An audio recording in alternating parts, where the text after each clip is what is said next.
just to breathe, something that's a word that will bless your heart.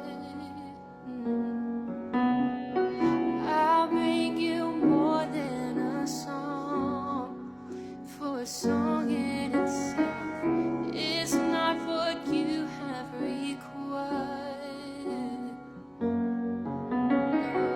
You search much deeper within, through the way things appear. You're looking into my heart. I'm coming back to the heart of worship, and it's all about you. It's all about you, Jesus. I'm sorry, Lord, for the thing I've made. When it's all about you, it's all about you, Jesus.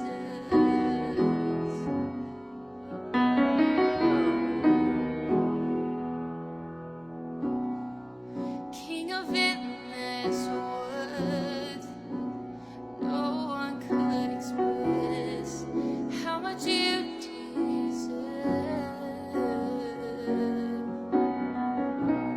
And though I'm waiting for, Lord, all I have is yours. Every single breath, my God, I'll bring you more than a song, for a song in itself is not what you have required. You search much deeper within, through the way things appear. You're looking into my heart. I'm coming back to the heart of worship, where it's all about you. It's all about you, Jesus. I'm sorry, Lord, for the thing I made. When it's all about you, it's all about you, Jesus.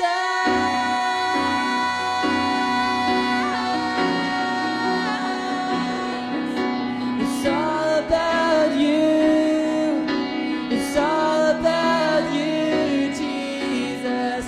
I'm sorry, Lord, for the thing I made. When it's all about you, it's all about you, Jesus.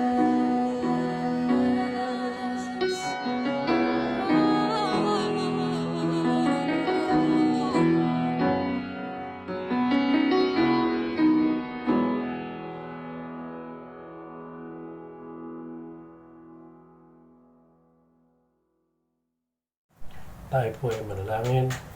Dear God, samahan mo kami sa hapong o sa araw na ito ng aming pagbubulay ng iyong salita, sa aming pag-aaral na ito. Nawa ay mabuksan ang aming puso at isipan upang may matutunan kami at magamit namin sa pang-araw-araw naming buhay. Sana po ang gabay ng iyong mga salita ang siyang maghari sa amin upang sa bawat anyo ng buhay kami ay mapayapa, kami ay nagtitiwala at laging may pag-asa na nanggagaling sa iyo. Samahan mo po ang bawat isa, maramdaman namin nawa ang banal na Espiritu na kumikilo sa amin, lalo't higit ang tagapagsalita. Sana po ay bigyan mo siya ng karunungan upang maihayag niya ng maliwanag ang kapangyarihan ng iyong salita. Sa pangalan ni Jesus. Amen. Magandang araw mga kapatid, Miyerkules na naman at tayo ay muling magkakaroon ng maikling pagbubulay-bulay ng salita ng Diyos. Alam niyo po, maganda na lagi tayong may panahon sa pagbubulay ng kanyang salita, ano man ang sitwasyon sa buhay. Lalo na pa nga kung tayo ay sumasapit sa mga pagsubok na humahamon sa atin bilang mga mananampalataya. Ngunit ako'y naniniwala na ang salita ng Diyos ay makapangyarihang armas upang mapagtagumpayan natin ang ating mga nararanasan. Ngayon po ay itinaas na naman ang antas ng lockdown. Ibig sabihin ay dumami na naman ang infeksyon ng COVID at kinakailangan nating mag-ingat, kinakailangang maghigpit ang pamahalaan at ang tungkulin naman ng mga mamamayan ay sumunod. Mahirap sumunod sapagkat marami tayong isasakripisyo, lalo ng ating kabuhayan, pero sa awa at tulong ng Diyos, mapapagtagumpay natin ang lahat. Meron po kasing mga nagdaang panahon na niluwagan ang sitwasyon, pero ang nangyari ay lumala ang sakit ang pagkalat ng sakit na COVID-19. Medyo nagkaroon tayo ng pagkakataon upang maghanap buhay, at bagamat ito'y maliit, ay sana ginastos na natin ang ating kinita sa maayos na paraan, o kaya naman ay sinikap nating mag-impok kahit papaano upang pagdating ng ganitong panahon na mahirap ang maghanap buhay, ay meron tayong unti-unting magagamit. Ibig sabihin, hindi po dapat masayang ang ating pera, kung meron man, sa mga bagay na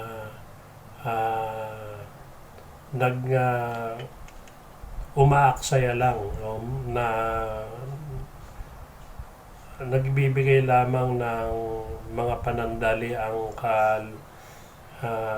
kaligayahan, pero inaaksaya naman ito ang ating pera at wala naman ito talagang maidudulot. Halimbawa, katulad ng alak o sigarilyo at saka mga load na masyado nating kinalolokohan. Sa halip siguro ay sinupin na natin ang ating pera, at nang sa ganon, hindi naman masayang ito, at ang Panginoong Diyos naman ay magalak na makita na pinapahalagahan natin ang mga bagay na ibinibigay niya sa atin. Ngayong araw po na ito ay ating ituloy yung naging paksa natin noong linggo, pero ang gawin nating titulo ay ang kaawaan ng Diyos. Ang kaawaan ng Diyos habang ito ay gumagawa. The mercy at work, or God's mercy at work. Ang aking pong napiling aralin ay hinalaw ko doon sa Our Daily Bread, sa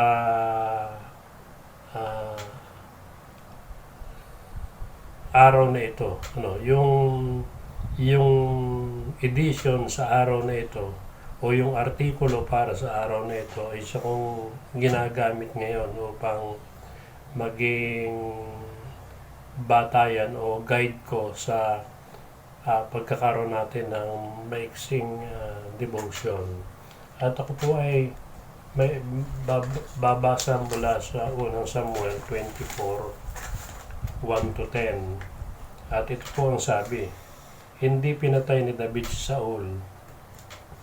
Nang magbalik si Saul mula sa pagtugis sa mga Pilisteo, ay may nagsabi sa kanya, sa kanyang si David ay nasa ilang ng Enggadi. Kaya pumili siya ng 3,000 Israelita at isinama sa paghahanap kay David sa bundok ng mailap na kambing. Nang matapat sila sa isang kulungan ng tupa sa tabi ng daan, nanabi siya sa may bungangan ng kuweba sa tapat ng pulungan. Samantala sina David ay nagtatago sa loob ng kuwebang iyon.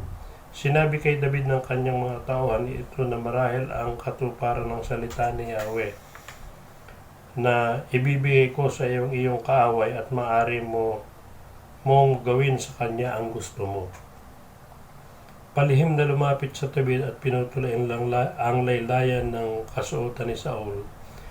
Nang magawain niya ito, siya'y inusig ng kanyang budi pagkat para niyang nilapastangan ng hari. Sinabi niya sa kanyang mga tauhan, huwag namang itulot ni Yahweh na lapastanganin ko ang hari na kanyang hinirang. At napakiusapan niya ang kanyang mga kasama na huwag galawin si Saul. Ito na may nagtindig na at nagpatuloy ng kanyang lakad. Nang malayo-layo na si Saul, lumabas ng kuweba si David at humiyaw, "Mahal kong hari."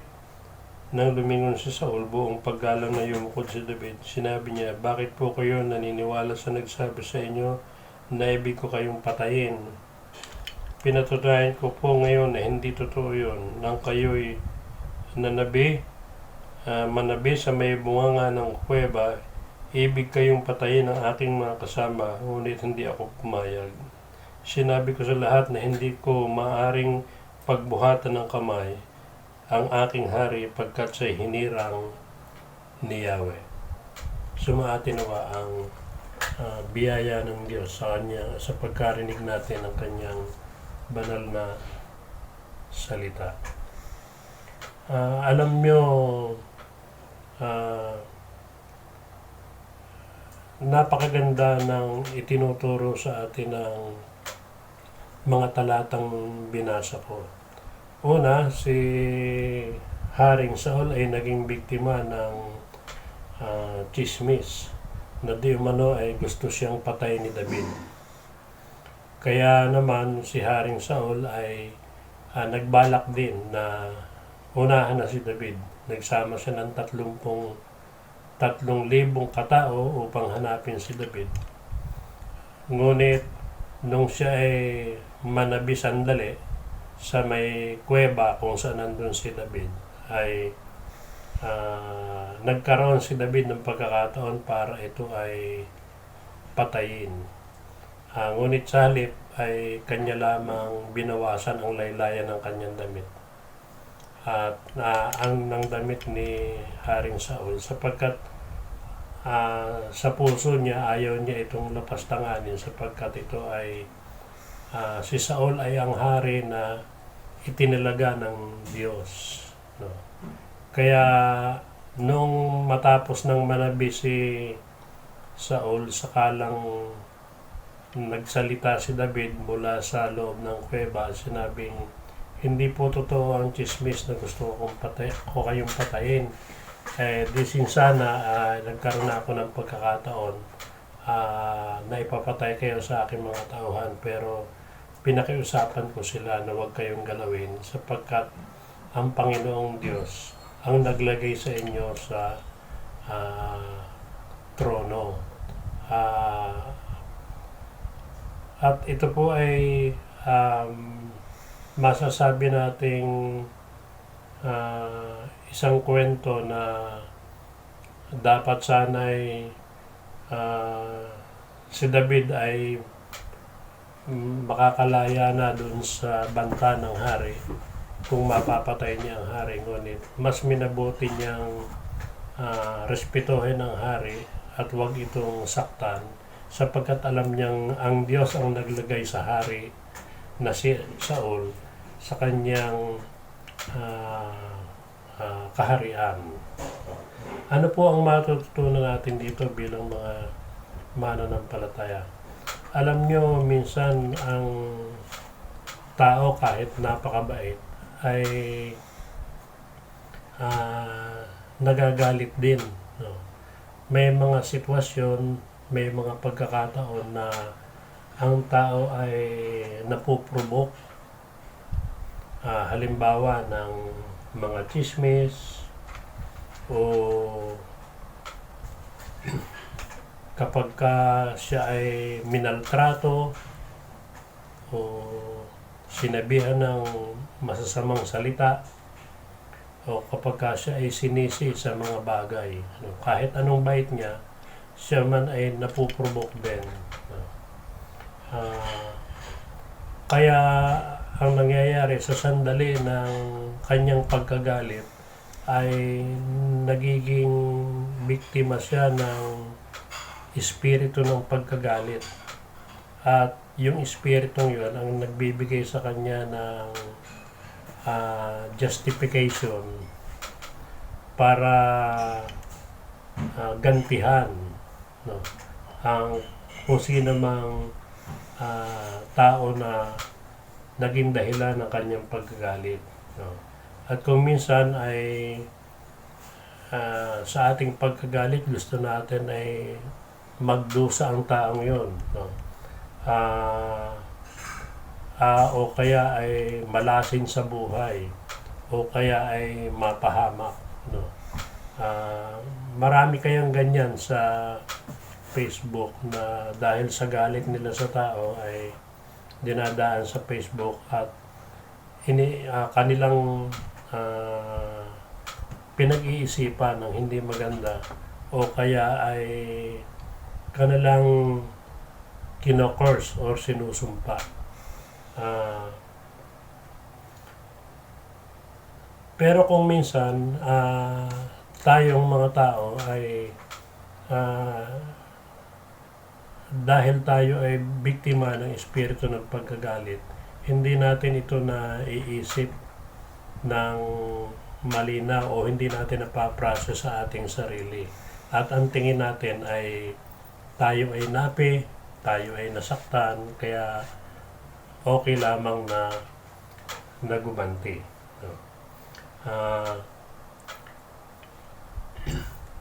At ito yung karanasan ni David. Siya ay pinagbabantaan at marahil ay sa standard ng tao ay makatwiran lamang na gumanti, no? Pero dahil siya ay mananampalataya, dahil siya ay tapat sa Diyos, ay hindi niya pinaghari sa kanya yung espiritu ng galit. Halimbawa, kaya tayo ay may taong kinagagalitan o kinasusuklaman. Pagkatapos, mayroon namang nangyayari sa ating buhay. Halimbawa, tayo ay may sakit. Kasabay ng ating pagkakasakit ay yung pagkagalit naman natin sa ating kapwa. Pagkatapos tayo ay mananalangin at sasabihin natin, Panginoon, pagalingin mo na po ako. Humihiling tayo sa Diyos ng biyaya ng kagalingan, but at the same time, ang puso natin ay punong-puno ng pagkagalit sa ating kapwa. Hindi po ba yun ay parang kontra doon sa pagiging mananampalataya? Habang nagagalit ka, ikaw naman ay humihiling sa Diyos ng isang bagay na sana'y mangyari sa iyo. At dito pumapasok yung conviction ng Holy Spirit. Ang sabi dun sa Galatians ay maraming bunga ang Espiritu. Karamihan at isa dyan yung pag-ibig, yung katarungan at iba pa, no. Ang punto, mga kapatid, hindi tayo magiging kalugod-lugod sa Diyos kapag ka tayo ay nananalangin, kapag ka ang ating puso ay punong-puno ng pagkagalit, dahil ang akala natin ay justified yung ating pagkagalit. Paano ikaw ay nag-iisip ng masama sa iyong kapwa and at the same time ay nagmamakaawa sa Diyos na ikaw ay tulungan. Kung naniniwala tayo na ang Diyos ay tutulungan tayo sa lahat ng sandali, hindi ba yung pagkagalit na ini-entertain natin sa ating kapwa ay dapat ipagkatiwala na natin sa Panginoon? No? Ang sabi nga natin ay ipagpasa Diyos na lang natin. Kahit ano ang ating galit, pero kung ito ay magbubunsod sa atin upang ma-violate natin ang kalooban ng Diyos,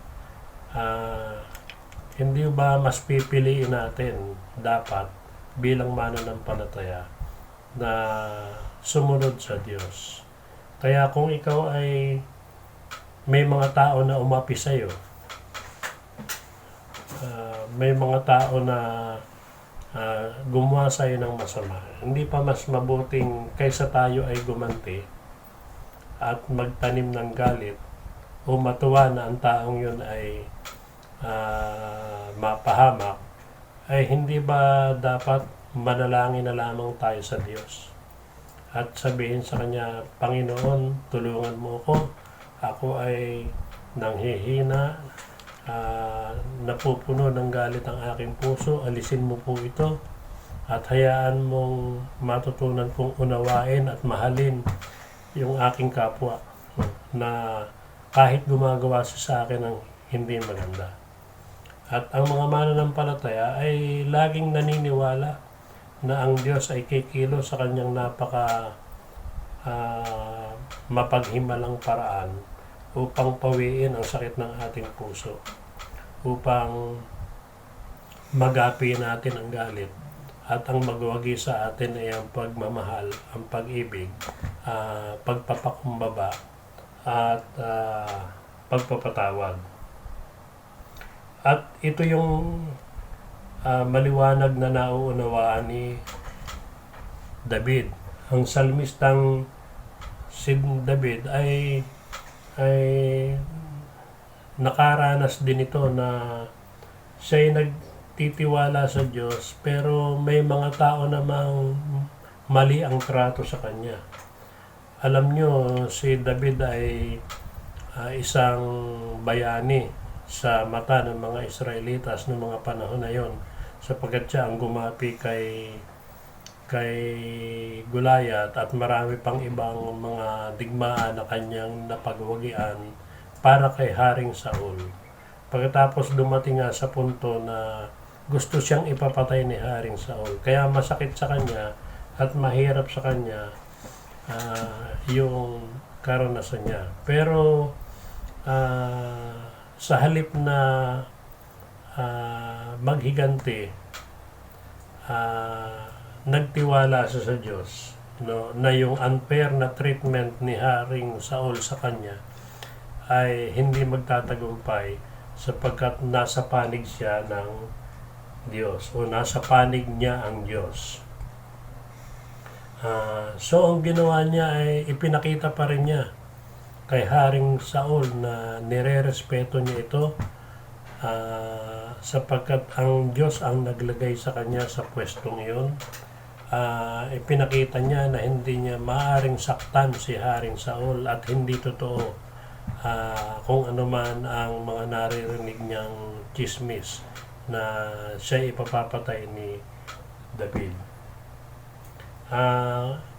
At hindi ito mahirap, hindi ito madali sapagkat si David ay kinakailangang magtago.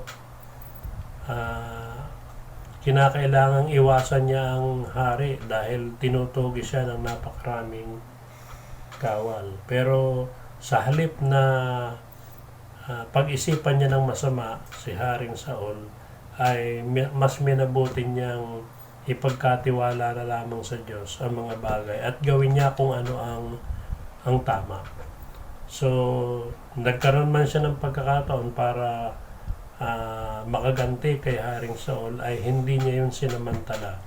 Bagkos, inilagak niya ang kanyang pagtitiwala sa Panginoong Diyos, na ang Diyos ang magbibigay sa kanya ng katarungan. At doon sa verse 22 ay ganito ang sinasabi. No? Verse 22, at nangako naman si David, umuwi na si Saul, sina David naman ay nagbalik sa kanilang himpilan. No? So, ibig sabihin ito, kung babasahin natin yung kabuuan ng kabanata, ay ginawa ni David ang kanyang makakaya upang makipagkasundo kay Haring Saul. No? At hinayaan niya na ang resulta nito ay ang Diyos ang humawak. No? Ipinaubayanan niya sa Diyos kung ano man ang maging resulta nito. Kaya ang kaawaan ng Diyos ay kumikilos. God's mercy is at work all the time. Ang kaawaan niya ay kumikilos sa ating mga buhay, sa ating mga puso, at sa buhay ng iba. Pwede tayong magpatawad, katulad ng pagpapatawad niya sa atin, at tanggapin ang kanyang mga biyaya na kanyang inihanda para sa atin. Huwag nating dungisan ang ating pagiging mananampalataya, mga kapatid. Huwag tayong padaig sa bugso ng damdamin na sayang gusto ng kaaway. Sa halip, ipagkatiwala natin sa Diyos ang lahat ng mga bagay at makikita natin na ang kanyang kaawaan, ang kanyang katarungan ay ating mararanasan. Hindi niya tayo iiwanan sa mga gitna ng laban kung saan tayo ay nasusubok ang pananampalataya. Kung tayo ay kakapit sa Kanya, tayo ay Kanyang itatawid sa problemang iyon at masusumpungan natin na napakabuti ng Diyos at hindi niya hahayaan na tayo ay magkasala. Amen.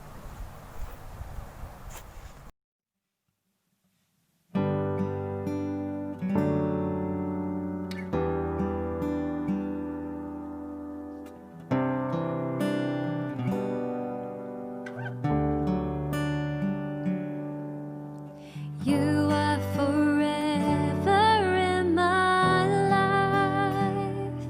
You see me through the seasons.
Tayo po'y manalangin. Dear God, sa maigsi naming pagbubulay-bulay, sana po ilaan namin ang panahong ito upang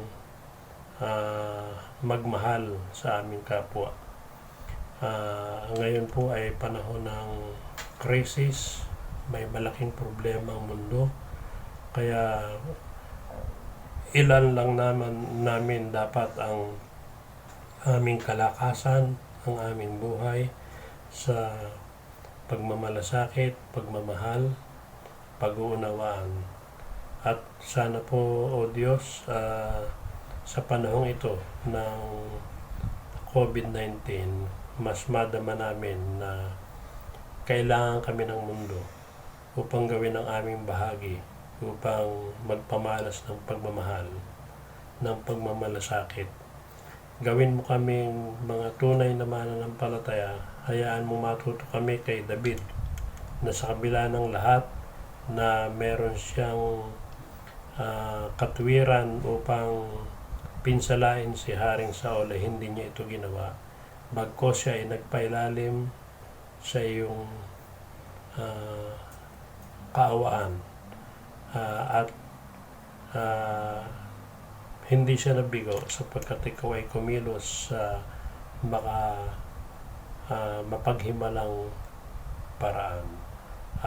Dear God, ganito rin nawa ang aming gawin bilang mga mananampalataya. Ang huwag kaming makalimot sa iyo sa lahat ng aming ginagawa araw-araw. Sana ang lagi naming konsiderasyon sa aming pagkilos ay dahil kami mga mananampalataya at patutunayan namin sa aming sarili at sa aming kapwa na higit sa lahat, ikaw ang aming unang dapat paglingkuran at hindi kami matutokso ng anumang bagay na nagpo-provoke sa amin upang malayo kami sa iyo. Patawarin mo kami sa aming kahinaan, tulungan mo kami sa kasalukuyang sitwasyon, ilayo mo kami sa pagkagutom, bigyan mo kami ng oportunidad upang makapaghanap buhay.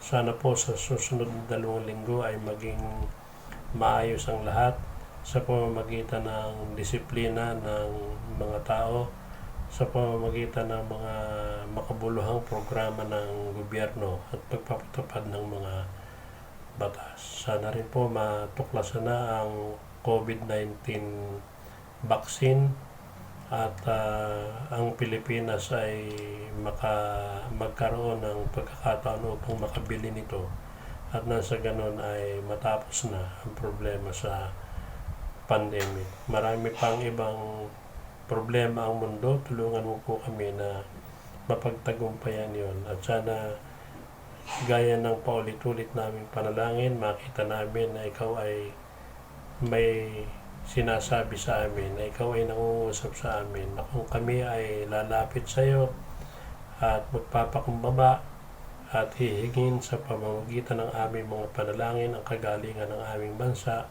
ito ay mangyayari. Marami pong salamat sa iyo, O Diyos.